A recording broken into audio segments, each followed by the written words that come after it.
मैं आपको एक रियल लाइफ सिनेरियो बताती हूँ और आप मुझे बताओ कि इस कंडीशन में आप क्या करोगे। आप मेट्रो स्टेशन से नीचे उतर रहे थे और आपने देखा कि एक 40 साल के व्यक्ति आपके सामने बेहोश होकर के नीचे गिर गए। आपने उन्हें उठाया पर उन्होंने कोई जवाब नहीं दिया। तो अब आप क्या करोगे? क्या आप उनका सीपीआर या छाती का कंप्रेशन स्टार्ट करोगे या नहीं करोगे? या आप मेरे को कमेंट करके बताओ। आपने बहुत सारे वीडियोस देखे होंगे या फिर टीवी में देखा होगा कि कोई बेहोश हो गया और तुरंत उसके छाती का मसाज या सीपीआर करना स्टार्ट कर देते हैं। तो आज हम इस वीडियो में यही जानेंगे कि हमें किन लोगों का सच में सीपीआर करना है, ये सीपीआर क्या होता है, क्या आप सारे लोग सीपीआर दे सकते हैं और हमें किन का सीपीआर करना है। मेडिकल और हेल्थ रिलेटेड ऐसी बहुत सारी इंफॉर्मेशन और वीडियोस के लिए आप प्लीज ये चैनल सब्सक्राइब करें और बेल आइकॉन जरूर प्रेस करें। चलिए अब हम समझते हैं कि ये बेहोश होना क्या होता है और हम कभी कभी अनकॉन्शियस क्यों होने लगते हैं। तो जब भी हमारे ब्रेन में ब्लड फ्लो कम हो जाएगा या फिर ऑक्सीजन कम हो जाएगी या फिर ग्लूकोज कम हो जाएगा तो हमें चक्कर आने लगेंगे और हम बेहोश होने लगेंगे। आप में से बहुत सारे लोगों ने रियल लाइफ में ये फील भी किया होगा, जैसे आप धूप में बहुत देर तक खड़े हो गए तो चक्कर आते हैं। आपने कोई चोट या ब्लड निकलता हुआ देख लिया तो चक्कर आने लगते हैं, बेहोश होने लगते हैं। सिर्फ आप डॉक्टर के पास जाओ तो इंजेक्शन से या फिर सैंपल निकलवाने से भी चक्कर आने स्टार्ट हो जाते हैं। कोई चोट लग गई, शरीर में ब्लड बह गया तो भी चक्कर आना स्टार्ट हो जाता है। इसके अलावा अगर आपने अच्छे से खाना नहीं खाया है तो ब्रेन में ग्लूकोज कम होने से भी चक्कर आते हैं। कई बार बहुत हाई इमोशनल स्टेट होने या बहुत ही परेशान या दुखी होने की वजह से भी चक्कर आने लगते हैं। ये सब तो कम खतरनाक कारण होते हैं, कई बार बहुत ज़्यादा खतरनाक कारण भी होते हैं जिनकी वजह से हमारे ब्रेन में ब्लड नहीं जाता। जैसे गंभीर चोट लग जाना, हार्ट अटैक आने की वजह से हार्ट ब्रेन तक ब्लड नहीं पहुंचा पा रहा है, दौरे आ जाना, सीजर आ जाना, या फिर आपको स्ट्रोक आ जाना जिसको हम लकवा कहते हैं। ये सारे रीजंस खतरनाक होते हैं जिसमें भी अनकॉन्शियसनेस या बेहोशी होती है। लेकिन आपको एक बात ये समझनी है कि हर बेहोशी की कंडीशन में हमें सीपीआर नहीं करना है। किस कंडीशन में सीपीआर करना है वो मैं आपको अब बताती हूँ। हमें सीपीआर, जिसका फुल फॉर्म होता है कार्डियोपल्मोनरी रिससिटेशन, सिर्फ तभी करना है जब कार्डियक अरेस्ट होता है। कार्डियक अरेस्ट मतलब कि आपके हार्ट ने काम करना पूरा बंद कर दिया और वो रुक गया है, उसी कंडीशन में आपको सीपीआर करना है। तो बेहोशी की स्थिति में हो सकता है कि आपके ब्रेन को ब्लड नहीं पहुंच रहा हो लेकिन आपका हार्ट काम कर रहा है, और अगर हार्ट काम कर रहा है तो आपको सीपीआर नहीं करना है। अब इम्पॉर्टेंट सवाल ये है कि आपको कैसे पता चलेगा कि हार्ट काम कर रहा है या नहीं, और दूसरा इंपॉर्टेंट बात यह है कि वो कौन सी कंडीशन है जिसमें हमारा हार्ट काम करना बंद कर देता है और हमें सीपीआर करने की जरूरत पड़ती है। तो अब हम ये दोनों बातें समझेंगे। पहले अब हम ये समझते हैं कि वो कौन से सिनेरियोज हैं जिसमें कार्डियक अरेस्ट आ जाता है, हार्ट काम करना बंद कर देता है। तो इसमें से बहुत सारी वो कंडीशन भी हैं जिनसे आपको चक्कर आए थे। ब्रेन में अगर ब्लड कम हो रहा है या ग्लूकोज कम हो रहा है तो धीरे धीरे ये ब्रेन में बेहोशी करने के बाद में हमारे हार्ट को भी रोक देता है काम करने से। तो ये भी बहुत हाई चांसेस है आपको इनिशियली चक्कर आए या फिर किसी को चक्कर आए और बाद में उसको कार्डियक अरेस्ट हो गया। लेकिन मेजरली कौन कौन से कॉजेज होते हैं, जैसे करंट का लग जाना, क्योंकि करंट हार्ट के थ्रू जाता है तो वो हार्ट की रिदम को रोक देता है या एबनॉर्मल कर देता है। इसके अलावा बहुत ठंड या हाइपोथर्मिया हो जाना, शरीर का टेम्परेचर बहुत कम हो जाने से हार्ट काम करना बंद कर देता है। एक्सेसिव ब्लीडिंग हो जाना, या एक्सीडेंट में जब बहुत ज़्यादा ब्लड बह जाता है तो इनिशियली चक्कर आते हैं लेकिन बाद में वो हार्ट का काम भी रोक देता है। इसके अलावा शरीर में पोटेशियम बहुत ज़्यादा होना या कम होना, दोनों ही सिनेरियो में जो हार्ट की सेल्स हैं उनका काम इरेगुलर हो जाता है, वो बंद हो जाता है। और एक बड़ा कॉमन सा कॉज है हार्ट अटैक आना। हार्ट अटैक आना और कार्डियक अरेस्ट होना, ये दोनों डिफरेंट चीज़ें, आप इसमें कंफ्यूज मत करिए। हार्ट अटैक आने का मतलब होता है कि आपके हार्ट को ब्लड मिलना बंद हो गया, लेकिन अगर इस ब्लड की कमी की वजह से अगर हार्ट काम करना पूरी तरीके से बंद कर दे तो फिर हम उसे कार्डियक अरेस्ट कहते हैं। हार्ट अटैक और कार्डियक अरेस्ट आने का एक बड़ा कॉमन रीजन स्मोकिंग भी है। स्मोकिंग की वजह से धीरे धीरे आपकी खून की आर्टरियां ब्लॉक होने लगती है, वही जाके अल्टीमेटली आपको हार्ट अटैक कराती हैं, कार्डियक अरेस्ट कराती हैं। तो अगर आप स्मोक करते हो तो प्लीज स्मोक करना आज ही छोड़ दो, और अगर इसे छोड़ने में आपको कोई भी परेशानी आ रही है तो मैंने एक प्रॉपर कोर्स डिजाइन किया है क्विट स्मोकिंग का, आप इस कोर्स के लिए एनरोल करो, स्मोकिंग छोड़ो, हेल्दी जिंदगी जियो, अपने लिए भी और अपनी फैमिली के लिए भी। और भी कॉजेज होते हैं कार्डियक अरेस्ट के, जैसे छाती में चोट लग जाना, कई बार कई पॉइजन्स की वजह से कार्डियक अरेस्ट आ जाता है, या फिर हॉस्पिटल्स में जो लोग लंबी बीमारी से सफ़र कर रहे होते हैं तो धीरे धीरे शरीर कमज़ोर होकर के हार्ट को रोक देता है।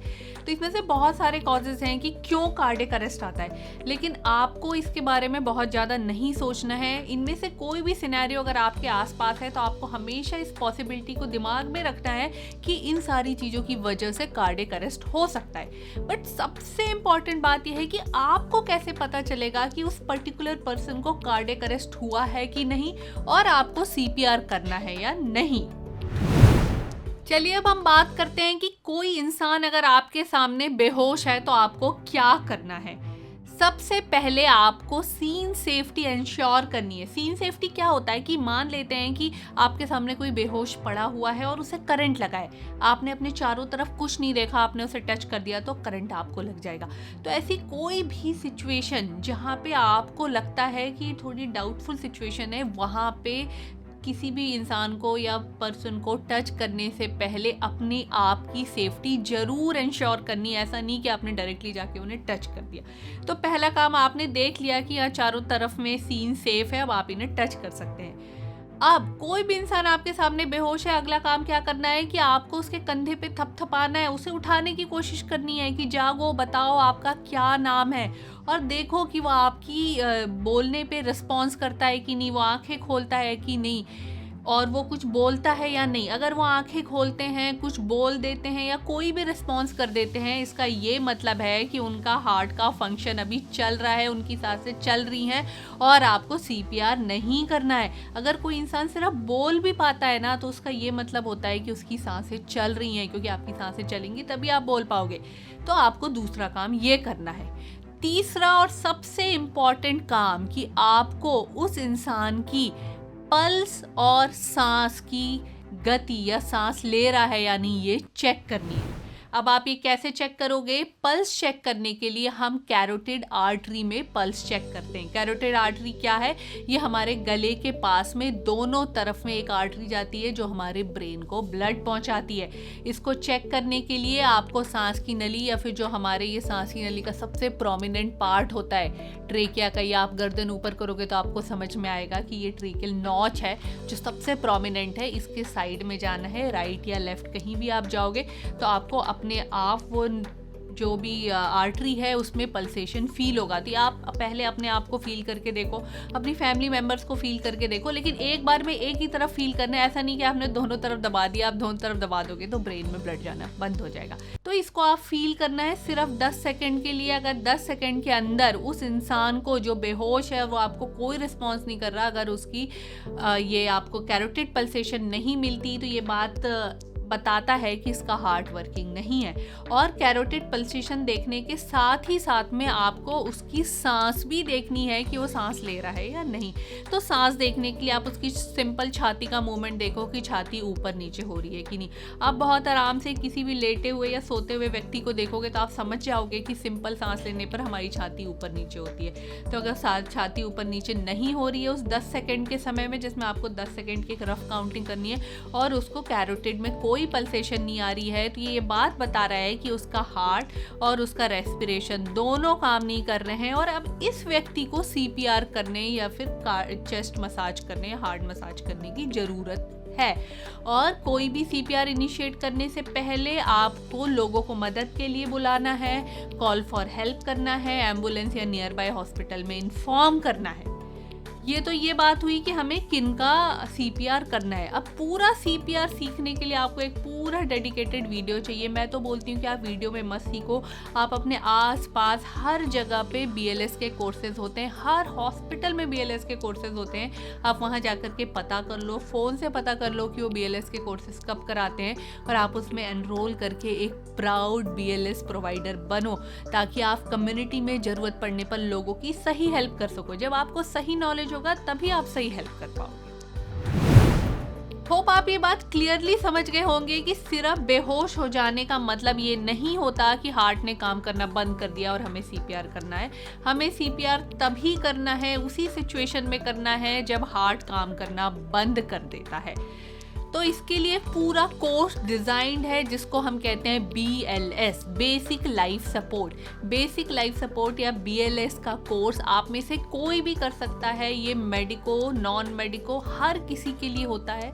इस बेसिक लाइफ सपोर्ट के कोर्स में, BLS के कोर्स में आपको सिखाया जाता है कि कैसे पहचानें कि कार्डियक अरेस्ट हुआ है कि नहीं। कार्डियक अरेस्ट अगर आप कंफर्म कर लेते हो तो उसके बाद कैसे उस इंसान को आपको छाती का कंप्रेशन या छाती का मसाज करना है, कैसे उसे सांसें देनी है और कैसे आपको AED या फिर डिफिब्रिलेटर, वो जो शॉक देने की मशीन होती है, आपने टीवी में देखा होगा, वो आपको कैसे यूज़ करना है। ये सारी चीज़ें BLS के कोर्स के अंदर कवर होती है और ये BLS का कोर्स आप सभी लोग कर सकते हैं। इसमें आपको ये शॉक देने की चीज़ भी सिखाई जाती है। BLS का कोर्स अपने आप में एक बहुत डिटेल कोर्स है। वो पूरा कोर्स तो एक वीडियो में मैं नहीं कवर कर सकती, इसके लिए मैं आपके लिए एक डेडिकेटेड वीडियो बनाऊंगी। लेकिन हाँ, इस वीडियो में ये जरूर कवर करूंगी कि ये कैसे पता करना है कि कार्डियक अरेस्ट हुआ है कि नहीं और कौन कौन से इनिशियल स्टेप्स है जो BLS के कोर्स के भी पार्ट है वो आपको फॉलो करने हैं। एक एडवांस कोर्स भी होता है जिसे हम ACLS कहते हैं, advance cardiac life support courses. ये सिर्फ मेडिकल फैटर्निटी के लिए होता है और मैं एक प्राउड ACLS कोर्स प्रोवाइडर भी हूँ, इंस्ट्रक्टर भी हूँ। उम्मीद करती हूँ कि वीडियो आपके लिए हेल्पफुल रहा होगा और ऐसी मेडिकल इन्फॉर्मेशन के लिए प्लीज़ ये चैनल सब्सक्राइब करें। रोज 20 मिनट ब्रिस्क वॉक करें, हर नशे के पदार्थ से मुक्त रहें, स्वस्थ रहें और खुश रहें।